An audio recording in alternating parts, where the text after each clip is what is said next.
Hello guys, നമുക്കിന്ന് Malayalam exam ആണ്. ഇപ്പോൾ പാടത്തു കൂടെ ഗുഡ്സിൻ്റെ ട്രെയിൻ പോകണമാണ്, നല്ല രസമുണ്ട്. അപ്പോൾ അത് നിങ്ങളെ കൂടെ ഒന്ന് കാണിക്കാമെന്ന് വിചാരിച്ചു. അപ്പോൾ ഞാൻ ഈ ബുക്കും വായിച്ചിട്ടാണ് പോണേ.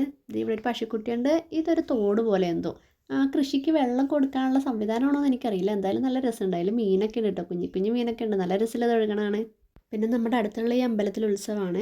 പിന്നെ എക്സാമൊക്കെ കഴിഞ്ഞ് തിരിച്ചു വന്നപ്പോൾ ഞാൻ ഒരു കുർക്കുറെ മേടിച്ചിട്ട് വീട്ടിലോട്ടങ്ങ് നടന്നു. കുറേ നടക്കാനുണ്ട്. അപ്പോൾ ഇത് എന്നിട്ട് എടുക്കാമല്ലോ. കുർക്കുറെ ആകുമ്പോൾ കുറേ ക്വാണ്ടിറ്റി ഉണ്ടാവും.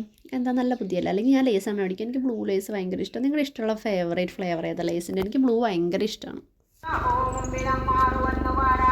ഈ ബസ് സ്റ്റോപ്പ് ബസ് കണ്ടിട്ട് കുറേ നാളായെന്നാണ് തോന്നണം. ഇങ്ങനെ ഒരു ബസ് സ്റ്റോപ്പ് ഇവിടെ ഉണ്ടെന്ന് പോലും ആർക്കറിയില്ല. കാരണം ഇവിടെ ബസ്സൊന്നും കാണാറില്ലല്ലോ. ഈ അമ്പലത്തിൽ നമുക്ക് പോകാട്ടെ. ഇവിടെ ഉത്സവമാണ്. നമ്മുടെ വീടിൻ്റെ തൊട്ടടുത്താണ്. ഞങ്ങൾ സൂക്ഷിച്ച് നോക്കി ഒരാൾ എൻ്റെ കൂടെ നടന്നു വരുന്ന കാണാൻ പറ്റുമോ? ഭയങ്കര എമ്പതിയാണ് ടുവേർഡ്സ് ആനിമൽസ് ഉള്ളത്. Applicable for only four animals. ഇവിടെ കൃഷിയിൽ എന്തോ കീടനാശിനി എന്തോ അടിക്കണുണ്ട്. ഈ കൊക്കിനെ കാണാൻ നല്ല രസമില്ല. നിങ്ങൾ കാണിച്ചു തരാമെന്ന് വിചാരിച്ചു. ഇതിലും വലിയൊരു കൊക്കുണ്ട്. അതിനെ പിന്നെ കാണിക്കാൻ